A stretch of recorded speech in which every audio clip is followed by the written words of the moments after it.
recording. Okay, hi there. I'm Poison Jackal, otherwise known as Izzy. So, I have been blessed to receive a package, which I paid money for, from a very cool streamer called I Paint Badly, and he makes his own paints. Well, here's the unboxing. So let's start here with the ones that I paid money for.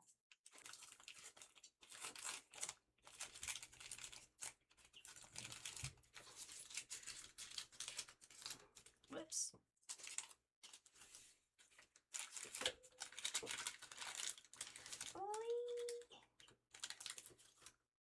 Okay, we have a little bit of crumblage. That's alright. Alright, here's the free one.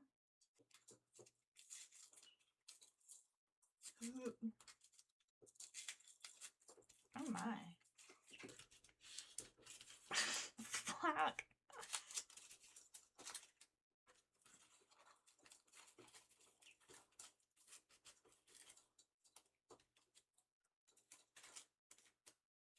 Very nice. Cool, okay. Oh, the trays have got little lips on them. That's interesting.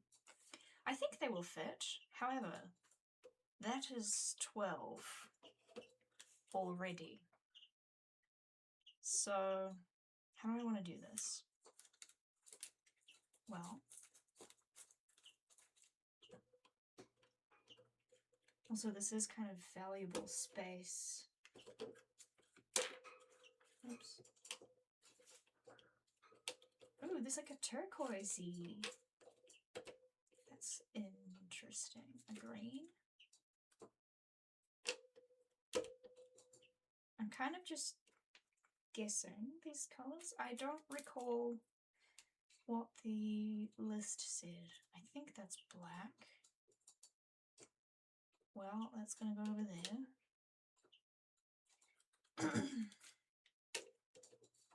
That's one I'm thinking that maybe I don't need to put in just yet, or I could take out the old yellow ochre, but we'll see. Let's go you.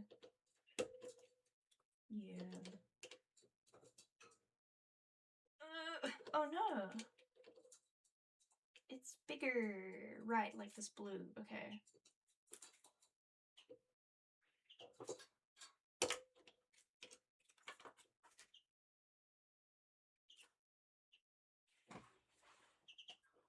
No, it's not even as big as the blue.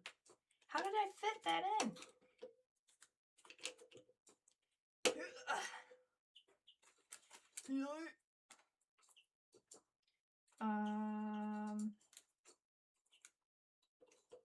Well, no, that's gonna go next.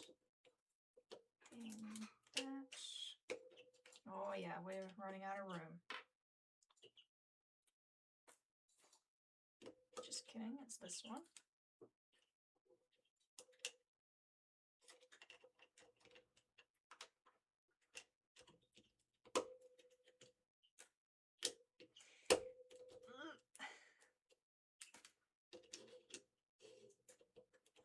It fits perfectly.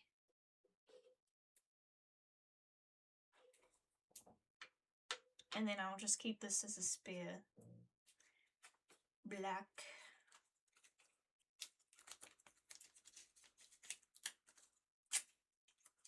Excellent.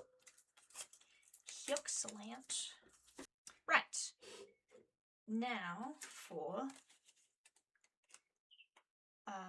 oh cool, man, I've almost filled in my swatch sheet with random shit. Let us begin.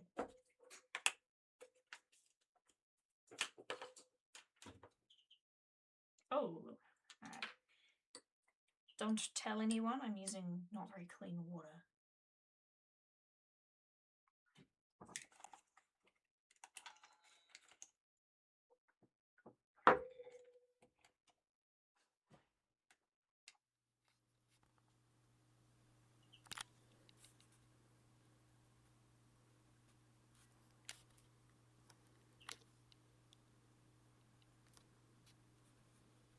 Ooh.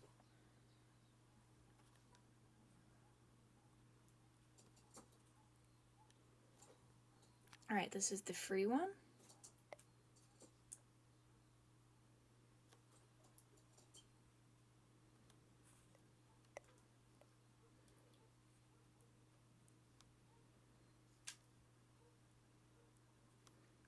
I probably should have wiped off the goo first. And I also probably should have tested the black.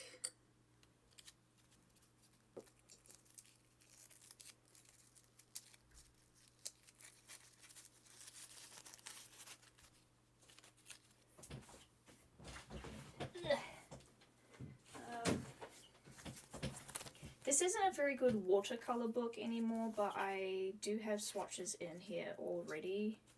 I know I grabbed a brush. There it is.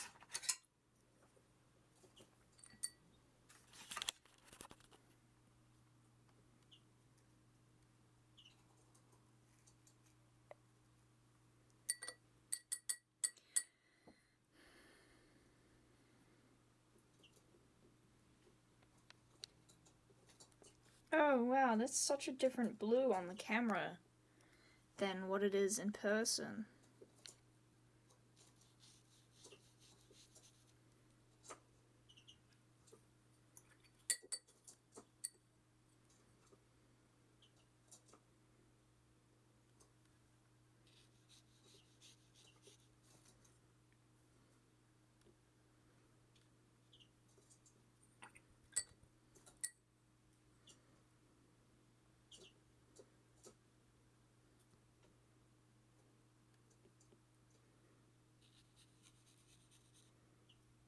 Very opaque.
Oh, wow.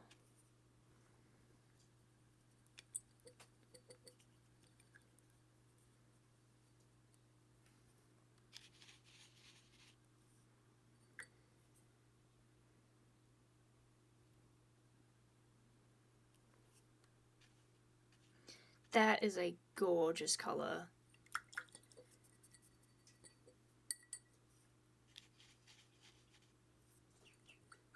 Yes, fish.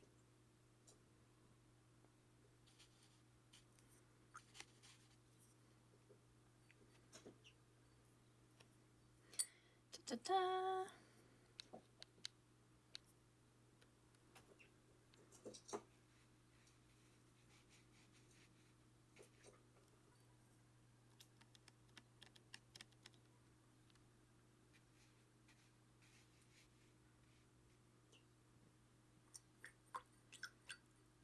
Oh, my paper.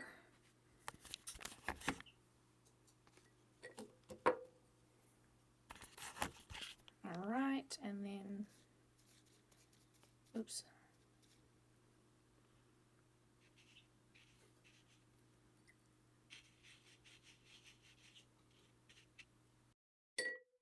Very nice. Now I have to let that dry.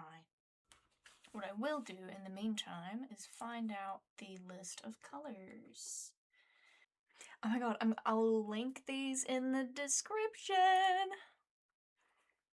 Okay, so we have quinacridone magenta, ivory black, cadmium red light, that must be burnt sienna,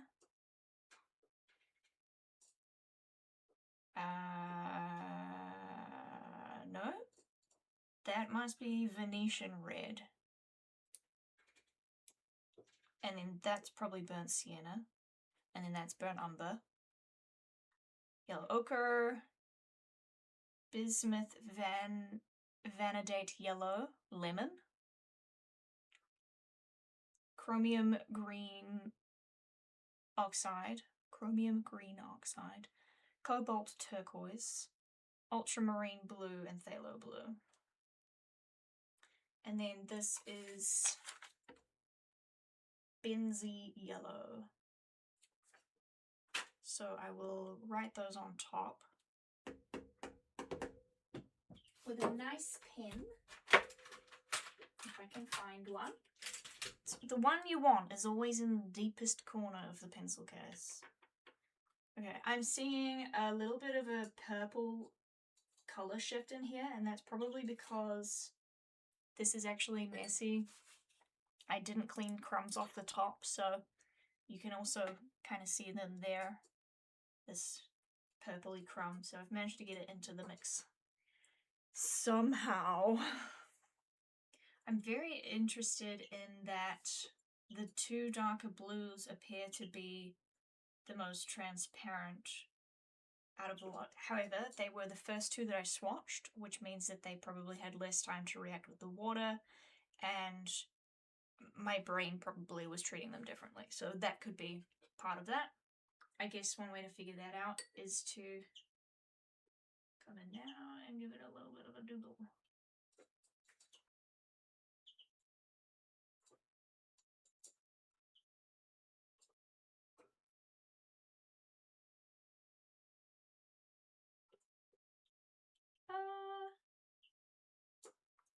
I feel like I stand by that. They seem to be more translucent, transparent.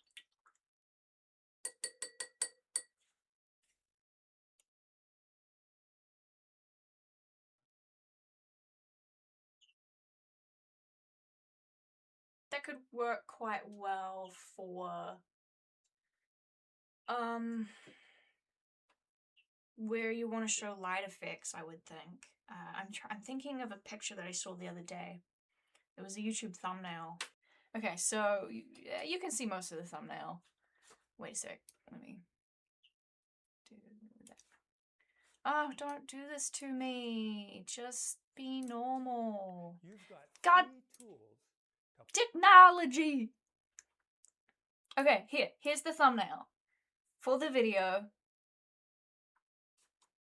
this feels like it could be beneficial to use a transparent blue. This feels very warm. Typically an oil painting, which this may be an oil painting, in fact. You want thin darks and thick lights. And that sort of lends quite well to the idea of a transparent blue and a opaque yellow.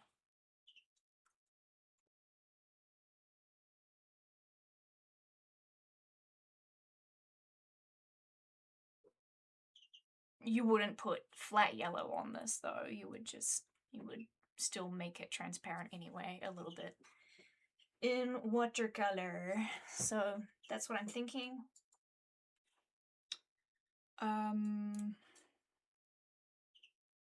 Yep. I'm going to have a break while this dries. And I'll be back soon. Alrighty-o, I'm back. I gave my bird a bath. I had some lunch. I watched a couple of YouTube videos. These two here are still wet, so I'm not going to write on them just yet, but I will fuck around in this book and just see how they play with water on paper that is not the best. Also, you may recall, I received 3 generous curses, and I have yet to figure out which ones I have received. I would love to know what you think I have been cursed with. This might be my favorite curse. Oh, yeah, it's very matte. Very bright.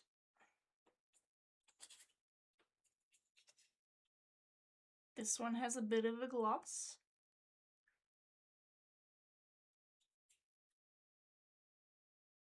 And this one is very glossy.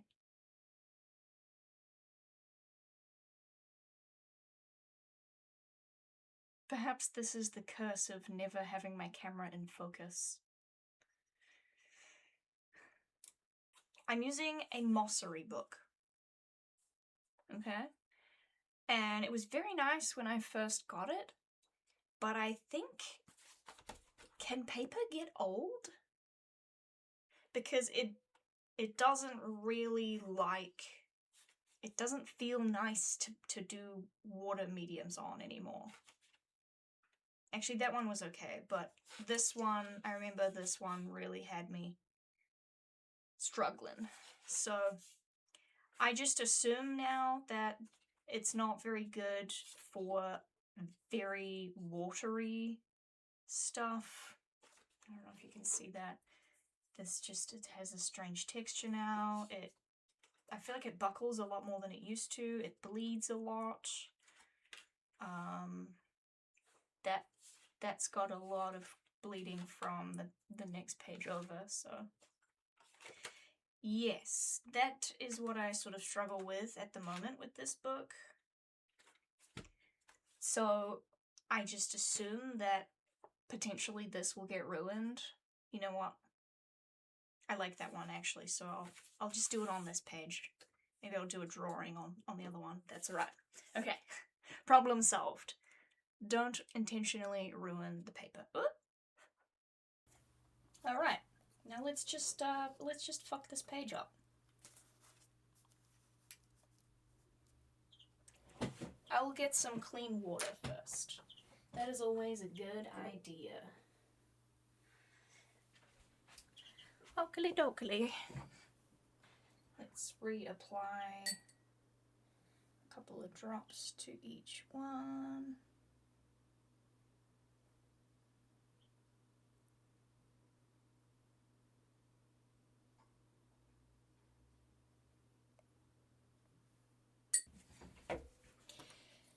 Ha ha ha.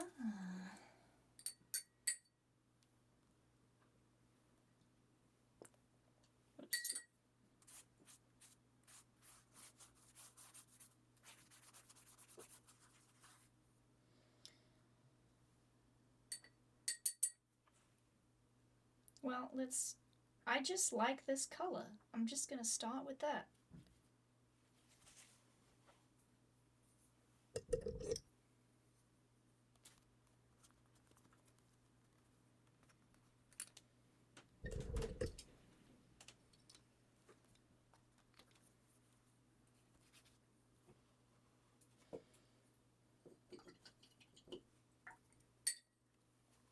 Okay, what do I want to mix it with?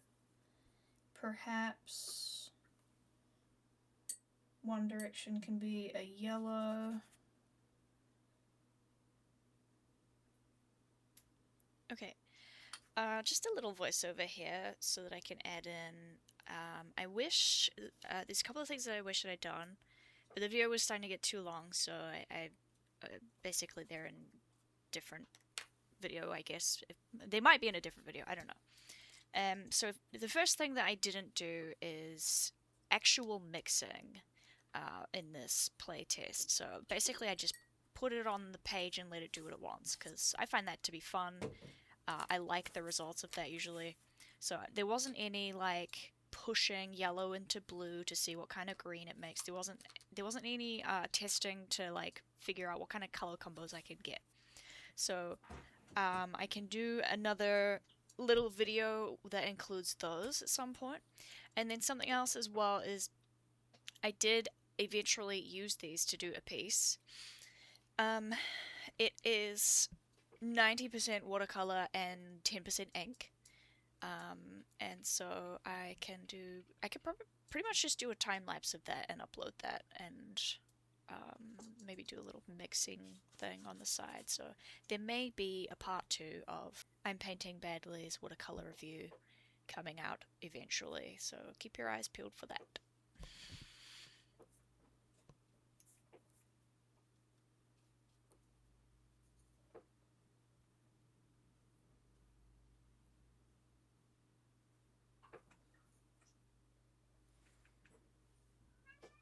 Meow wow.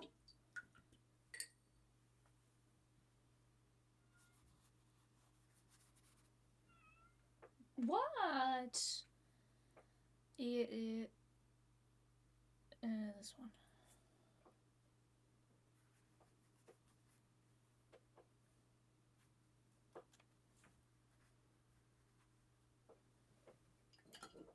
Meow.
Yes.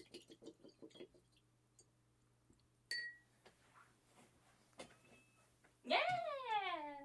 Come on then. Meow. You've done it. Don't stand on my shit. Oh, that's lovely. Meow.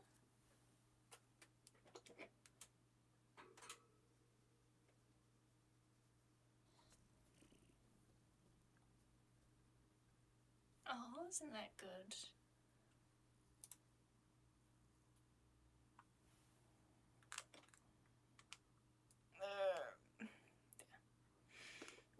We're a little bit at risk. A little bit. But she'll be right.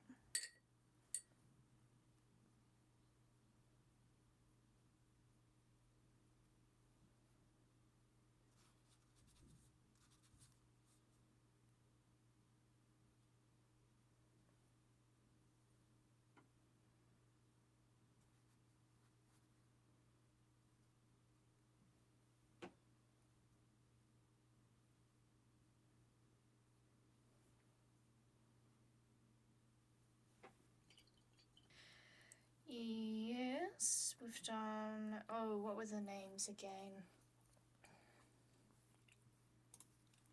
Right, okay. Done quinacridone magenta, skip ivory black, done cadmium red, done burnt sienna somewhere, whichever one of those two it is. Done yellow ochre.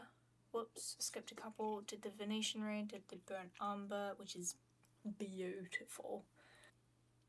Bismuth thanadate yellow. Chromium green has not been done, and cobalt turquoise is done, and then ultramarine and phthalo blue. Okay, so we've got chromium green and then the free yellow. The Benzie.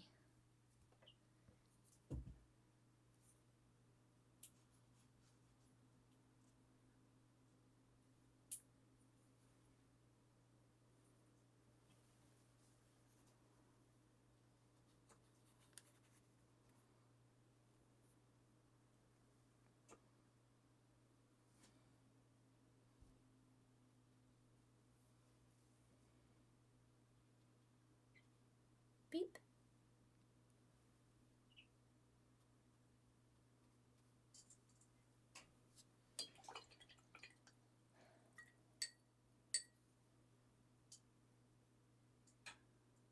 Ooh, wow, okay. I've picked up quite a bit of that.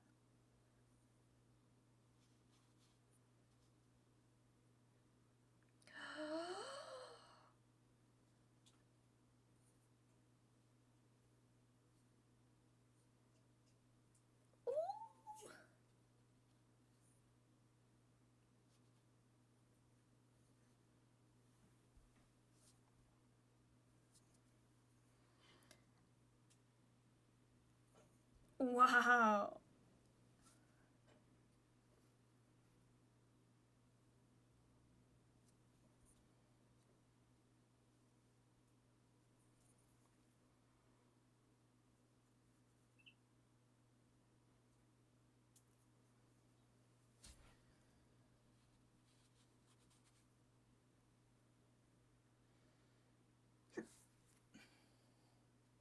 You guys saw that, right? Right there. Oh. That's one of those things where, for watercolor, my first thought was this has a lot more pigment in it, so it's just pushing the green pigment out the way. I don't know if that's how watercolor works. I'm pretty sure it's the water content. So, like osmosis, right? That had more liquid in it over here, and therefore it either pushed or got sort of sucked by the green that direction.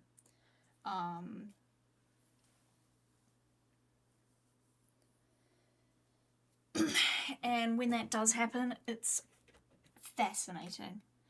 I really like whatever's happening over here. Okay, wait, I'm gonna have to... This won't show the colours very well, but it will show the bleeds, I think.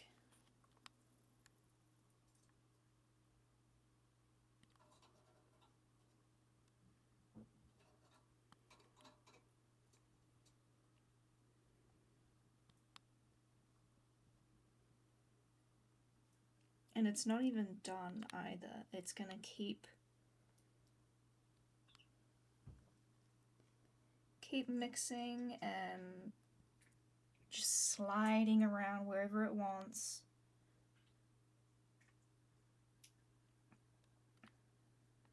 Alright, this is the one I was talking about. You can see every single colour in there. And then just bits and pieces. I like this where you can see a lot of the purples coming in.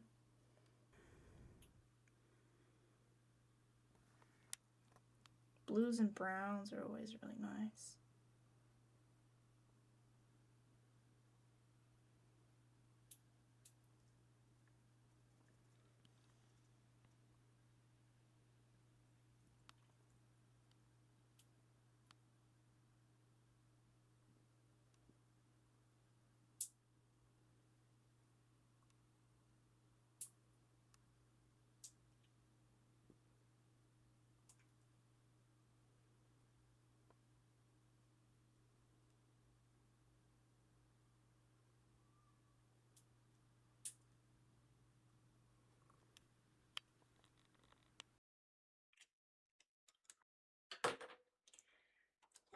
Lovely.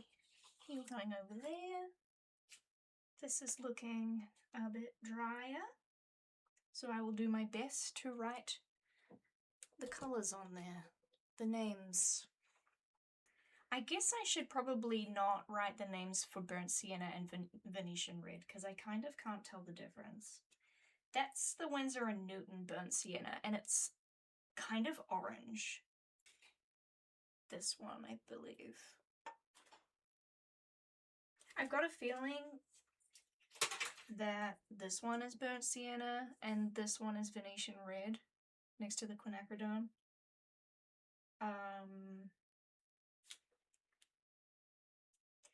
For all intents and purposes, I don't think it matters which one is which, as long as I understand that for my own consistency, I've picked one over the other to be one over the other. So, like, if I pick that to be the burnt sienna, I mean, like, you calling it that doesn't really make any difference. All it does is gives it a name so that I can refer to it and grab it quickly. My point that I'm trying to reach is, as long as I understand that this is a very warm color, and use it appropriately. This is also very warm, but it's a bit muted. There's a bit of a...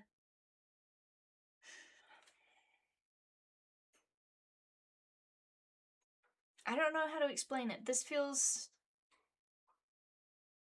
matte in a way, or maybe less, more opaque or something.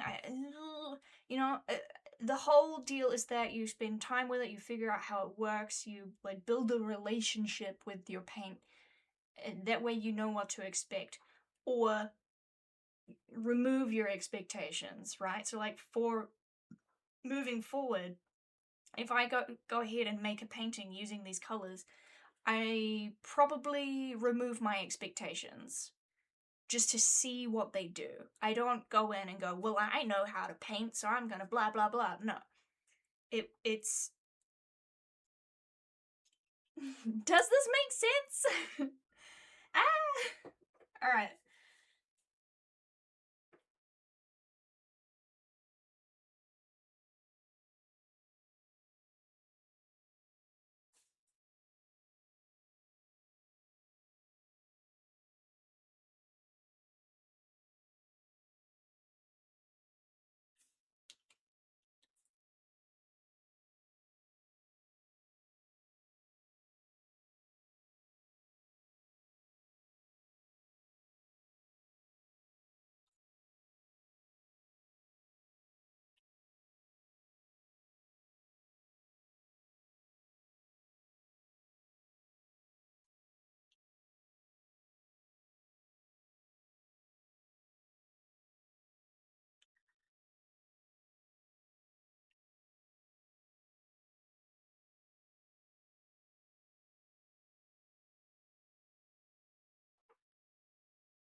Chromium.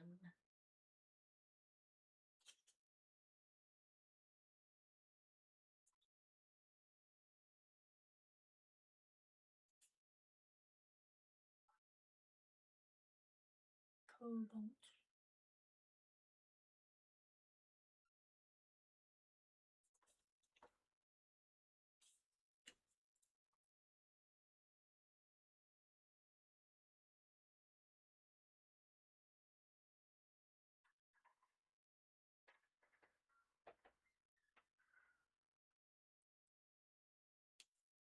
Ah, no, I put my finger in it.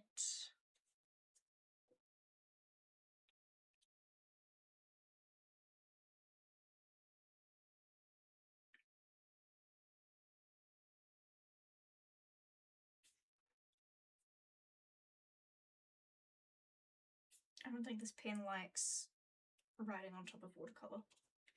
That'll be ultra.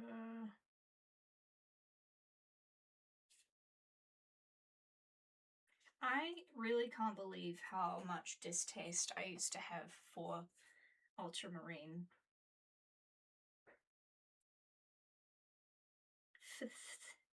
Hello. Hello. I thought I had a phthalo, but this is helio turquoise. And then that one's Prussian. So, oh, yes, I do. It's up here. Phthalo. I don't think I did a very good swatch. I mean, they're old, I guess. They seem a bit faded. That's okay. Right, well, that is today's adventure. I will leave you with this lovely patch of almost dry. That is definitely 3 different colors that you can see in there, playing around and having fun. No expectations. It's the best way to approach watercolor. I would recommend, if you want to try and paint a thing, try a galaxy. Okay? I've done... oh my god, I just MK'd exactly like I pen badly.